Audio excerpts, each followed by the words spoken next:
When rangers found a dying baby elephant next to his murdered mother, they discovered something even more heartbreaking than the poaching: the infection that had stolen his eyes and his will to live. Could anyone save a blind orphan who had already given up on the world? The hot African sun burned down on the dry grasslands of Kenya as Ranger Thomas Kipchoge watched blackbirds circle in the sky ahead. He knew what those birds meant. Something was dead or dying out there in the bush. His team pushed through the tall brown grass, following the birds. The smell hit them first, thick and awful in the afternoon heat. Then they saw her. A huge female elephant lay on her side under the shade of 3 acacia trees. Her beautiful face was gone, hacked away by poachers who wanted her ivory tusks. Blood had dried black in the dirt around her massive body. Thomas felt his stomach turn. He had seen this terrible sight too many times before. But then he heard something that made him freeze. A weak cry came from somewhere close by, a baby elephant calling for help. The rangers spread out, searching through the thorny bushes. Thomas found him 50 feet from his dead mother. A tiny gray elephant, barely 3 weeks old, lay curled up in a tight ball. His skin hung loose on his small body like a coat that was too big. Thomas could count every rib through the wrinkled gray skin. The baby had not eaten in days, maybe a whole week.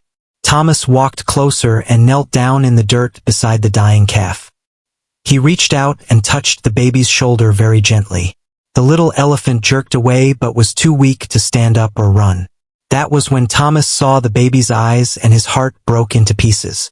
Yellow crust covered both eyes completely. The eyelids were swollen shut and stuck together with thick pus. The smell of infection was so strong that Thomas had to turn his head away. This was not a new injury. The infection had been growing inside those tiny eyes for many days, probably since before the poachers killed his mother. Thomas ran his hands carefully over the baby's body, checking for other wounds. The little elephant's breathing came in short, quick gasps. His skin felt hot and dry, burning with fever. When Thomas lifted the baby's tiny trunk, it flopped back down with no strength at all. The ranger pulled out his radio and called for emergency help. Within 2 hours, a truck arrived to carry the dying baby to the David Sheldrick Wildlife Trust Elephant Orphanage in Nairobi, 3 hours away. Dr. Rebecca Kamathi was waiting when they arrived at the orphanage gates just before dark. She had been the lead animal doctor at the sanctuary for 12 years and had saved hundreds of baby elephants. But when she saw this tiny patient, she knew his case was very serious. She and her team carried him into the medical room and began working immediately. Rebecca cleaned the infected eyes with salt water, wiping away layers of yellow and green pus. She put a needle in his leg to give him special medicine to fight the infection. All through the night, she and 3 nurses worked to save his life. They named him Jabari, which means brave one, because he would need to be very brave in the days ahead. By the 3rd morning, Rebecca had to tell her team the bad news. The infection had killed the nerves inside Jabari's eyes. The strong medicine had saved his life, but it could not give him back his sight. At only 1 month old, Jabari would live his whole life in complete darkness. But the blindness was not even the worst problem. The tiny elephant would not eat anything at all. He turned his head away from bottles of milk. He did not want the soft grass they put near him. He pulled away when the kind animal keepers tried to touch him. The trauma of losing his mother and waking up blind had broken his spirit completely. Could anyone reach a baby elephant who had given up on living? Or was Jabari's fate already sealed by the poacher's bullets that had stolen his mother and his future? Sarah Mwangi had worked as the head elephant keeper at the sanctuary for 18 years. She had saved dying babies before. She had helped scared orphans learn to trust people again. She had taught dozens of young elephants how to be wild and free again. But Jabari was different from all the others. Every morning, Sarah walked into his special pen carrying warm bottles of milk. She always spoke in a soft, low voice, the same gentle voice that had calmed hundreds of frightened elephants over the years. Jabari never moved. He just lay on his side with his tiny trunk tucked under his body. His breathing was fast and shallow, like he could not get enough air. When Sarah sat down next to him and stroked his shoulder, he pressed his body harder against the wall, trying to make himself disappear. The sanctuary tried everything they knew to help baby elephants. They played recordings of mother elephants calling to their babies, hoping the sounds would make Jabari want to live. Nothing happened. They brought in Naima, a gentle female elephant who had adopted 3 orphan babies before and raised them like her own children. The big elephant walked up to Jabari very slowly and carefully. She reached out her long trunk to touch him. She made deep rumbling sounds to tell him everything would be okay. Jabari did not move at all. He lay still as a rock even when Naima tried again and again to make friends with him. Dr. Kamathi had to put a feeding tube down Jabari's throat 2 times to get food into his stomach. But each time she did it, Jabari got so upset that his heart beat too fast and he could not breathe right. The medical team was afraid the stress might kill him even faster than starving would. By his 10th day at the sanctuary, Jabari had lost a lot of weight. His ribs stuck out like the bars on a fence. His skin hung on him like a blanket. The blood tests showed his body was shutting down even though the doctors were giving him food through the needle in his leg. The keepers noticed something that made them all want to cry. In the very early morning when the orphanage was quiet and still, they could hear Jabari making small chirping sounds. These were the same sounds baby elephants used to find their mothers in the wild. He would call out into the darkness, waiting and waiting for an answer. After a few minutes, he would stop calling. Then he would curl back into his tight ball of sadness, giving up hope once more. On day 12, Dr. Kamathi called all the workers together for an emergency meeting. She put Jabari's medical charts on the table. The facts were clear and terrible. Jabari was dying, not from his hurt eyes, but from a broken heart. The doctors had fixed his body, but they had no medicine to fix the deep sadness that was killing him from the inside. Margaret Odiambo, the woman who ran the whole sanctuary, said the words that everyone was thinking but nobody wanted to say out loud. Sometimes when an animal does not want to live anymore, when they are suffering too much with no hope of getting better, the kindest thing to do is to help them die peacefully. The room went silent. Everyone stared at the floor. They were talking about ending the life of a baby who had already lost everything in the world. But Dr. Kamathi shook her head. She could not accept this answer, not yet.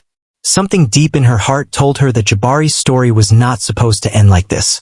There had to be another way, something they had not tried yet. Was there any force in the world powerful enough to pull a dying baby elephant back from the edge of despair? That same evening, Dr. Kamathi walked slowly through the orphanage grounds. Her mind was racing, thinking about every unusual treatment she had ever heard of in her whole career. As she walked past the dog and cat shelter next to the elephant orphanage, she saw a crowd of volunteers standing around one large cage. They were speaking in quiet, sad voices. She walked over to see what was happening. Inside the cage lay the most beautiful golden dog she had ever seen. His fur shone like copper metal in the last light of the setting sun. But his dark brown eyes looked so sad, exactly like the sadness she saw in Jabari's face every day. Mary Omondi, who ran the dog shelter, told her the dog's name was Rafiki. That word means friend in the local language. Rafiki had lived with a Maasai ranger named Joseph for 9 whole years. Joseph had trained Rafiki to work with wild animals that were hurt or sick. The smart dog could read animal behavior better than most people could. He had helped Joseph save dozens of injured wild animals over the years. 3 weeks ago, Joseph had died protecting a group of tourists from an angry buffalo. When Joseph's family found him the next day, Rafiki was lying across Joseph's body, refusing to leave his best friend. The family was too sad and had too many other animals to feed, so they brought Rafiki to the shelter. Since Rafiki arrived at the shelter, he had been acting exactly like Jabari. He barely ate any food. He did not want to play or be petted. He just lay in his cage for hours and hours, staring at nothing with empty eyes. 2 different animals, 2 different species, but both of them were dying from grief and sadness. Dr. Kamathi felt her heart start to beat faster as a crazy idea came into her mind. What if the answer to saving Jabari was not in medicine or elephant science? What if the answer was just letting 2 broken hearts heal each other? The idea was wild and dangerous. Bringing a dog near a scared wild elephant broke every safety rule at the sanctuary. Elephants are prey animals that are naturally afraid of predators like dogs. But both animals were going to die anyway if nothing changed. The next morning, she told the whole staff about her plan. Right away, people started arguing against it. Sarah said that elephants are terrified of animals that hunt them. A dog might make Jabari panic and hurt himself even more. Another keeper pointed out that Rafiki, even though he seemed gentle, was still a strong dog with natural hunting instincts. Putting him near a helpless baby elephant might wake up those wild instincts and cause a terrible accident. Dr. Kamathi would not give up. She said they would try just one meeting between the two animals in a special safe room with lots of safety rules. They would watch every second on cameras. They could separate the animals immediately if anything went wrong. After arguing for over an hour, the team finally agreed to try her idea just one time. Took the rest of the morning to get everything ready. They picked a small room with soft padding on all the walls. The room had 3 different doors so people could get in fast if needed. They set up for video cameras to record everything that happened. Dr. Kamathi went to get Rafiki from the shelter herself. She watched him carefully as they walked together to the elephant building. The dog was calm and smart-looking, not nervous or excited. Meanwhile, Sarah gently picked up Jabari and carried him to the special room. The tiny elephant hung in her arms like he was already dead, not even noticing where they were going. When the blind elephant and the grieving dog finally came face to face in that quiet room, would they find salvation in each other? Or would this desperate gamble end in tragedy? Rafiki walked into the observation room first. His movements were calm and careful. He sniffed around the room slowly, learning about the new space. Then he walked to the middle of the room and lay down. His head stayed up and his ears were forward, listening and paying attention. When Sarah carried Jabari into the room, something amazing happened. Rafiki's whole body changed. He made himself even smaller and gentler, like he knew without anyone telling him that he was near someone who needed help. Sarah put Jabari down on a soft mat in the far corner of the room. The baby elephant curled into the tightest ball he could make. His ears lay flat against his head. His trunk was tucked under his body like always. Nobody moved for several long minutes. Then Rafiki started making a sound that nobody expected. It was low and gentle, like humming or singing a quiet song. The sound was not scary at all. It was peaceful and soothing, like a mother singing to help a baby fall asleep. Something incredible happened. For the first time in 2 whole weeks, Jabari's ears moved forward toward the sound. His breathing, which was always fast and panicky, started to slow down and get deeper. Rafiki kept making his gentle humming sound. Then he started moving closer to Jabari, but not in a straight line. He moved in a big curve going around the side, never walking right at the scared elephant. When Rafiki got about 6 feet away from Jabari, he lay down again. But this time he lay down facing the same direction as Jabari, side by side like 2 friends sitting together. He was not staring at Jabari. He was just being near him in a way that felt safe and friendly. 1 whole hour went by. Rafiki never stopped his soft humming. Slowly, very slowly, Jabari's tight ball of a body started to relax. His trunk uncurled just a little bit from under his body. Then came the moment that made every person watching through the window start to cry. Rafiki very slowly stretched out one front paw toward Jabari. He did not move any closer. He just made his paw available like offering to hold hands. Jabari, who had pulled away from every human touch for 2 weeks, slowly reached out his tiny trunk toward Rafiki's paw. When Jabari's trunk touched the soft fur on Rafiki's paw, both animals stopped moving completely.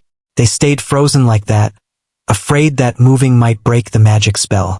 Then Rafiki moved his paw just a tiny bit, pressing gently against Jabari's trunk to show that the touch was wanted and welcome. That evening, something happened that the keepers thought they would never see. Jabari drank milk from his bottle. He only drank a little bit, but it was enough. Proved that his will to live was coming back.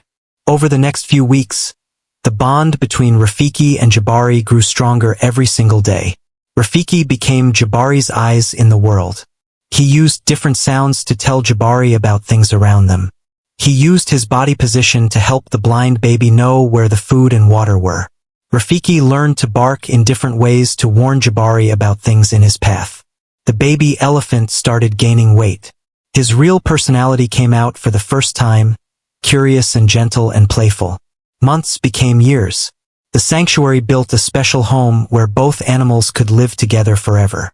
They were never apart. As Jabari grew bigger and bigger into a huge adult elephant, Rafiki stayed right by his side. When Rafiki got old and his own eyes started to fail, their roles switched completely. Jabari used his trunk to gently guide his old friend. He made soft rumbling sounds to help Rafiki know where to walk. Jabari was paying back the gift of love that had saved his life all those years ago. Their story spread all around the world, proving that the strongest force in all of nature is not being the biggest or fastest. The strongest force is the unbreakable bond between two souls who refuse to let each other fall into darkness alone.